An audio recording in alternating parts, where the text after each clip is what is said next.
तरसती है निगाहें मेरी, तकती है राहें तेरी, चाहिए पनाह तेरी।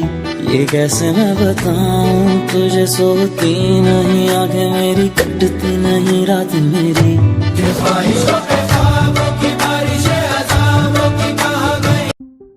अस्सलाम वालेकुम, welcome back to my channel cook with us and blogs. कैसे आप सब लोग? उम्मीद करती हूँ कि खैरियत से होंगे। आज की वीडियो में जैसे कि आप लोगों के सामने दूध पड़ा हुआ है, तो हम दूध से कोई चीज़ बनाने वाले हैं, वो है रसमलाई।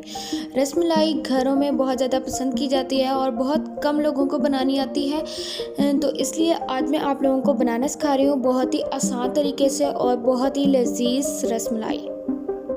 मज़ेदार रसमलाई बनाने के लिए हमें सबसे पहले जो चाहिए वो है लजीज़ा के 2 रेड वाले पैकेट्स।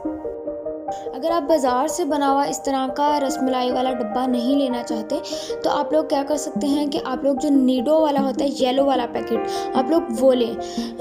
1 कप वो और साथ में थोड़ा सा बेकिंग पाउडर, ये दोनों 2 चीज़ें बस मिक्स करने के बाद आप लोग जिस तरह आगे मैं प्रोसीजर बता रही हूँ, आप लोगों ने इसी तरह सेम इसको फॉलो करना है और आप लोगों का सेम इसी तरह की लजीज़ा रसमलाई वाली रसमलाई बन जाएगी। क्योंकि हम लोगों ने 2 डब्बे लिए हैं, तो इसलिए मैं 2 अंडे डालूंगी, लेकिन पहले मैं एक ही ऐड करूंगी, फिर अगर ज़रूरत पड़ी तो फिर एक दूसरा भी ऐड कर लूँगी।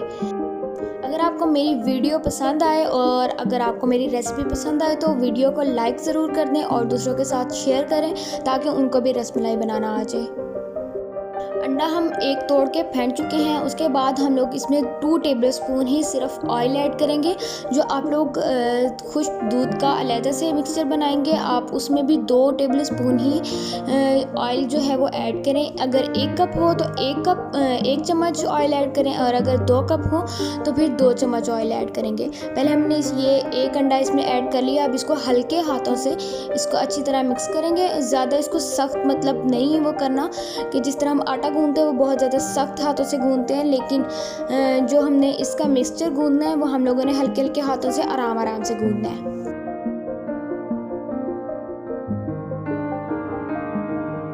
अभी देखें ये थोड़ा सा अभी खुश्क है, मतलब ज़्यादा अभी तक नरम नहीं हुआ, तो इसलिए हम लोगों ने हाफ़ अंडा ऐड किया है। अगर हाफ़ भी हमें कम लगेगा तो हम हाफ़ और ऐड कर देंगे। जब तक हम लोग मिक्सचर तैयार कर रहे थे, तब तक हमारा जो दूध था वो बॉईल होना स्टार्ट हो गया। अब इसको हल्की आंच कर देंगे और इसको इसी तरह बॉईल होता रहने देंगे। और जब दूध बॉईल होना स्टार्ट होना तो इसी तरह इसको फेंट लें। फेंटने की से ये होगा कि इसका थोड़ा सा टेक्सचर जो है ना, वो हमें गाढ़ा गाढ़ा सा महसूस होगा। दूध को हम इसी तरह हल्की आंच पर बॉईल होने देंगे, तब तक अपने हाथों पे लगा के ऑयल, और हम लोग जो आटा हमने गूंदा था उसकी बॉल्स बना लेंगे। बॉल्स जो हमने बनानी है वो भी हल्के हाथों से बनानी है, मतलब ज़्यादा सख्त करके उसको दबा के ज़्यादा नहीं बॉल्स बनानी, लेकिन हल्के हाथों से आराम से बॉल्स बना लेंगे। और ये हमारी बॉल्स जो हैं वो रेडी हो चुकी हैं, और अब हम इसमें 1 बाय 1 ऐड करेंगे। और बॉल्स को ये नहीं कि आप एक एक करके ऐड करें, आप लोग सारी पहले बना के रख लें, उसके बाद इसमें एक ही दफ़ा में सारी ऐड कर दें। बॉल्स हमारी सारी ऐड हो चुकी हैं। उसके बाद हम इसको पकाना स्टार्ट करेंगे। पकाना हमने कैसे कि पहले आंच तेज़ करेंगे, वो थोड़ा सा बॉईल होना स्टार्ट होगा। जैसे बॉईल होना स्टार्ट होगा तो हम उसको दम पे रख देंगे।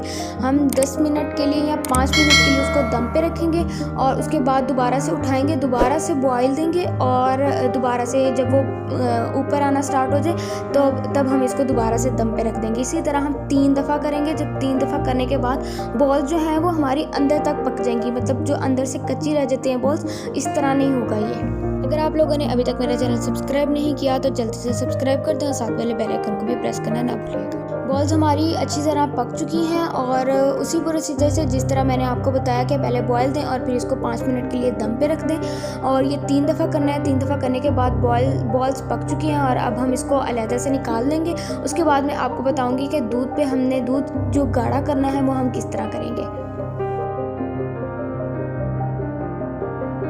दूध से सारी बॉल्स मैं निकाल चुकी हूँ। उसके बाद हम लोगों ने क्या करना है, दूध के नीचे कर देनी है हल्की आंच, और उसको वैसे ही पकने देना है। और हम लोगों ने लेना है 1 कप ठंडा दूध, और उसमें डालना है हम लोगों ने वनीला कस्टर्ड।